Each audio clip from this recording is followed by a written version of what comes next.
Now coming back for our engineering artifacts. After our management artifacts, now going for our engineering artifacts, we have seen what are they. Okay, they were our requirements, etc., etc. Okay, requirement set, design set, implementation set, and deployment set. So after these four, so in general, what are our engineering artifacts? Okay, so they are three. They are vision document, the next one being your architecture description, and the next one being your software user manual. Okay, so what does these refer to? So engineering artifact, once we see vision document, before going for what they are, so what do you understand by vision? Your architecture and your system user, which you call it as documents. Okay, that is your vision document. Your vision document, what will it give you is your entire your idea, which you are keeping it in a documented form. Your entire process, work, when I say work, breakdown structure, your entire artifact sets. Okay, so next, architecture is your entire process followed for the development of implementing your vision.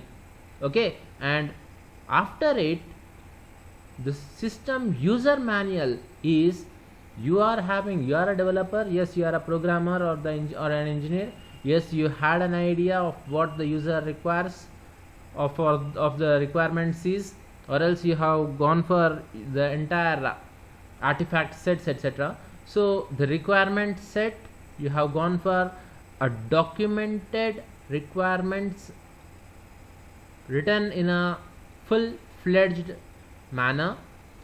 You have gone for the entire description of the process you have followed for the development, and your entire documentation is good.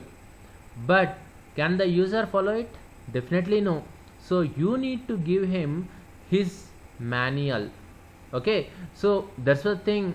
Even you are an engineer, when you go for your buying of a TV or refrigerator, you are given a manual. Okay, you can't expect, even if you ask for, and even if they give, can you understand the entire their documentation? Definitely no. Okay, so whatever is required by a user to use the tool, definitely your product, it's a product for you, but for him it's a tool. Okay, so to work on a tool or to use the tool, the required documentation is what we call it as manual.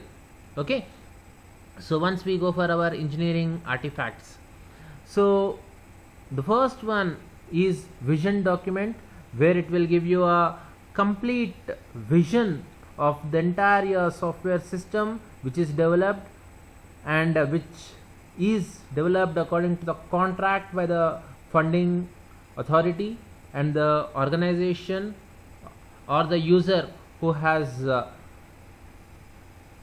gone for your development sources. Okay, that is the development funding. Okay, because he's your customer, let it be organization or the user, so he's your funder.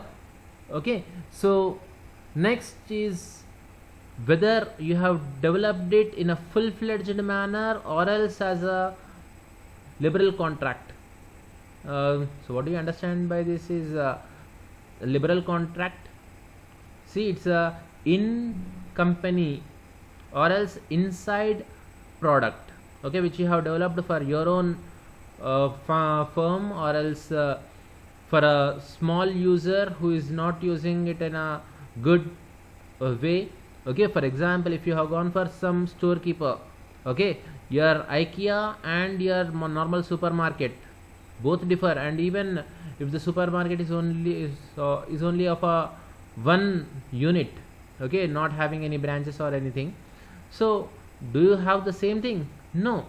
So that's what, is it a high standard development which you have gone for, or else a normally funded some commercial product which you have developed. Okay, so it depends on what you have developed. Okay, you differ in your document. Okay, and your entire vision, definitely it is changeable as you have your freedom. In the previous class we have gone for your change orders. Okay, so you have to understand the evolution of your requirements according to the change order, the architecture, and your next process plan has to be developed. So this everything you need to go for a good vision document which should change accordingly. Okay, so for this, what is that you need to go for? Okay, so here you have two things. At least two appendixes are to be taken care. So the first should describe the operational concept using use cases, and the second should describe your risks. So overall, what should it include is, definitely it has to include the description of what all has been included or should be included with the included that is with those entire features, modules which are to be worked on. Okay, so now once I say which are to be done in the next deployment stage, because here Seema we are talking about engineering artifacts, so this consists of your requirements, design, implementation, and deployment sets too. Okay, so if you are going for a new module which may change the entire basic structure of your entire coding, not only coding, your requirement set, okay, your program, so can it be included? Is no. Even those things you need to mention in your vision document. Okay, so next, going for your architecture description. So what do you understand by your architecture description is definitely your view. So that's what we see on the screen. It is extracted from design module and includes views of the design, implementation, deployment sets. Okay, sufficient to understand how concept of the requirement set will be achieved. But the thing is, it is extracted largely from the design. Okay, and the architecture description may vary from project to project depending on your company's vision, or else your customers usage, or his requirements. Okay, so there are many factors which your architecture may differ, okay, from one person to another person. So this architecture description along with the entire design model with all the subset or else supplementary modules or material which you are developing, so all this combination has to be described. Okay, so next, once you say the architecture in the previous vision document we have seen how should it be. It should contain two appendixes, the first one and the second one. So how should be your architecture description is going for your next typical architecture description outline.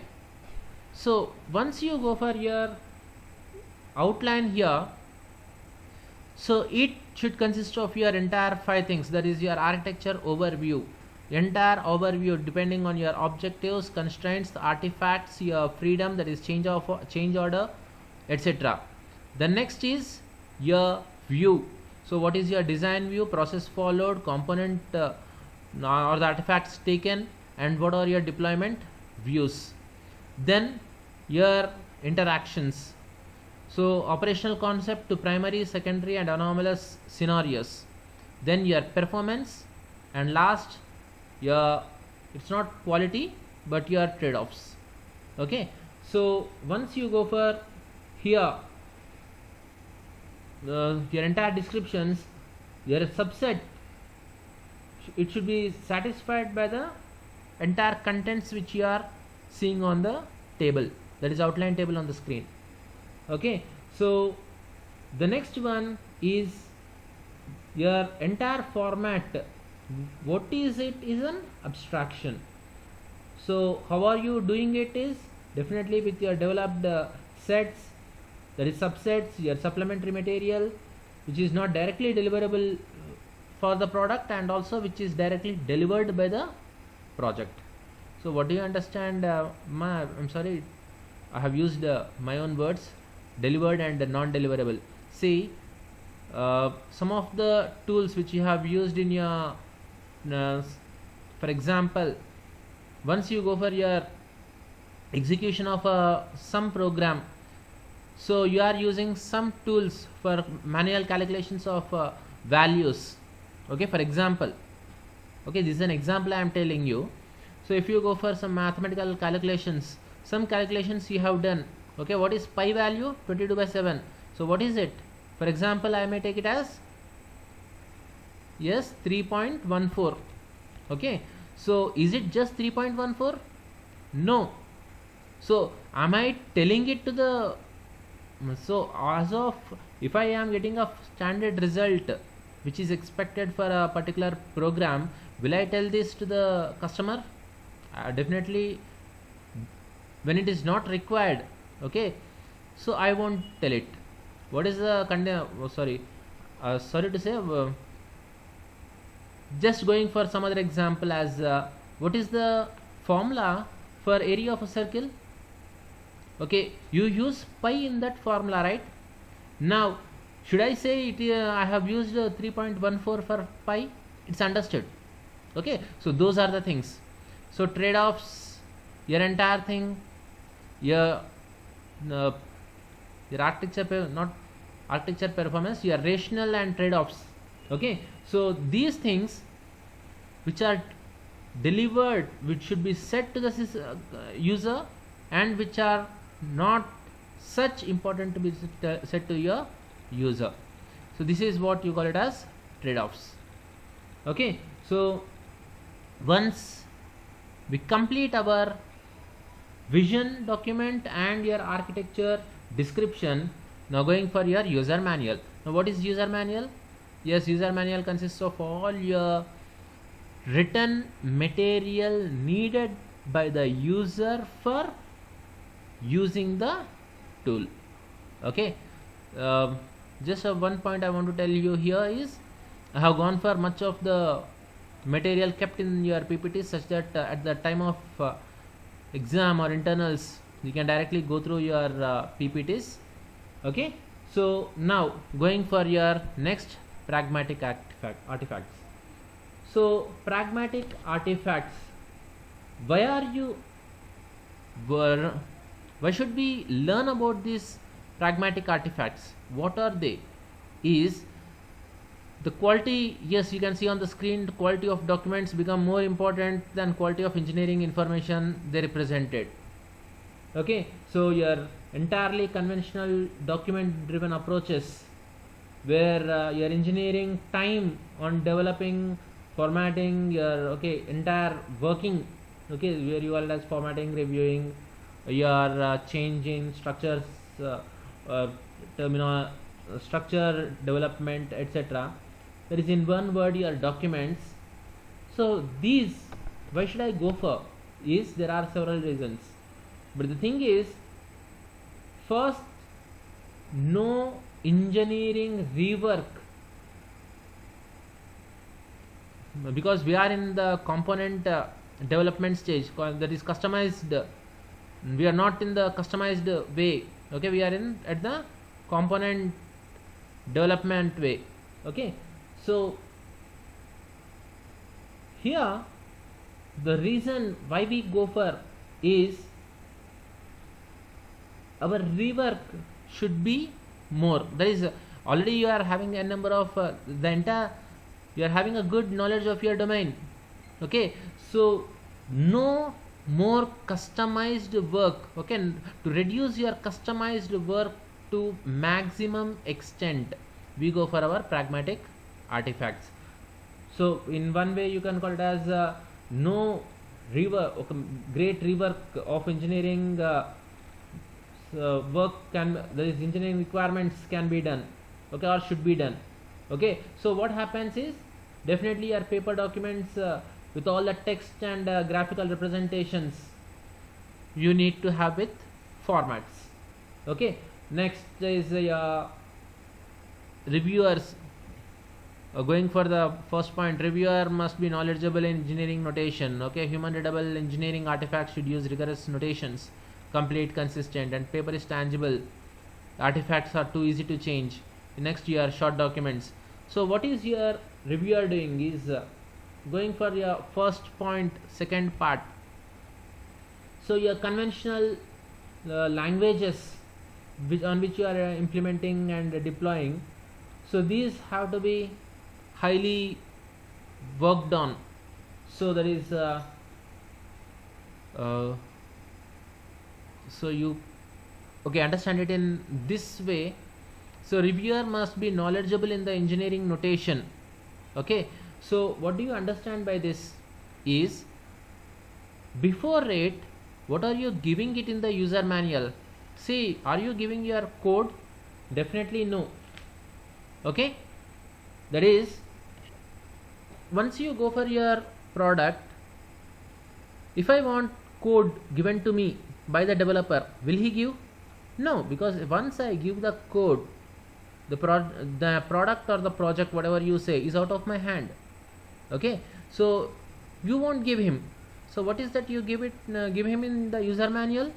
Not your sample code even. You will go for writing the instructions of how to use it.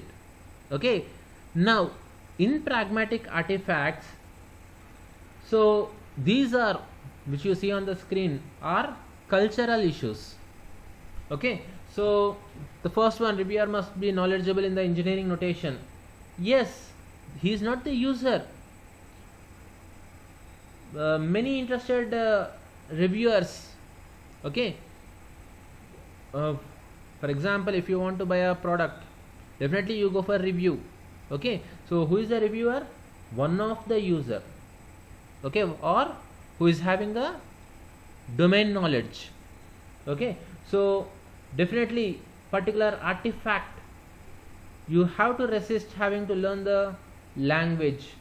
Okay, when you are writing a program or the code or your project description, that is architecture description or vision document. Okay, so once you go for your user manual, so now you looking at a product's manual, you are also a reviewer. For example, did you buy some X phone? Okay, there is some XYZ phone. X, Y and Z, 3 are phones. Okay, belonging to 3 companies, for example. Now you go for a mobile shop. Yes, you are said about 3 mobiles. Now you make your own opinion. Okay, or else if you are not going to a mobile shop where they are telling you, okay, you are sitting on Amazon or some other online shopping, so you are going for the details of your 3 products, you are making a view, you are buying it. Okay, understood? So this is what you call it as a reviewer. So he must be knowledgeable in the engineering notation, but not about your product. Okay, so quality documents become more important, but that doesn't mean that you are giving that document to the user. Okay, it is the manual on which I am talking about. Okay, the next one, definitely people want to review your information. So see, understand it as the first point I am telling you, I am not talking about human readable engineering artifacts. So the first one, he must be knowledgeable. But the thing is, even though, for example, a new cell has come into a market, so I am going to buy it. I know something, okay, at least something about your mobiles, but do I know about that mobile now, the entire mobile? No. Okay, I'll be going for the reviews. So this here the reviewer do not have access to the product. Okay, so now coming for the second point, human readable engineering here, artifacts. So see here, now properly proper English language has to be used here, because in the first part here reviewer is what we have learnt about. Now the second point is how should be a issue, it is your pragmatic artifacts, is your proper English words should be used where they can be identified, and the descriptions depending on your acronyms and abbreviations are to be given, your artifact should be taken care of. Next, your entire language or the models which where you call it as functionality of a module should be given perfect clearly. Now the software is written only once, okay, so you can rechange it in second iteration, okay, but how many times is it read? Many a time, because every time we don't go for understanding of or using a tool in a new way, we go for manual. Okay, so next is useful documentation is what we are going for your self defining. Okay, now the next one is paper is tangible, that is some stakeholders prefer paper document that once they are delivered they are static and persistent. So web based artifacts or else your inherent volatility, okay, electronic artifacts which we go for online, so they are not very easily accepted by many of the customers, because whatever they want it in written formats. Okay, the next is your short documents. So if you give a 100-page document for someone who is who just want to use a table, okay, this is for example a folding table, do you think will he is more satisfied? No. If you give him some 5 or 10 page material, yes, he is more satisfied. Or else do one thing, just understand it as I giving you some 1000 pages as notes. Will you go for textbook or my notes? Definitely textbook. Now if I say no, these PPTs are your material, I have included good written work also, so you can just go through it. Will you go for textbook or these PPTs? Definitely PPTs. Okay, understood now? So those are your pragmatic artifacts. Okay, so now this is what we have gone for our cultural issues. So the same thing I have gone for here. Your artifacts as cultural issues, people want to review information, doesn't understand the language of the artifact, people want to review the information, human readable engineering artifacts, the same thing which we have seen it here, okay, explanation which I have given it here. So this is your pragmatic artifacts, that is our engineering and pragmatic artifacts. Okay, so next we'll go for the architecture.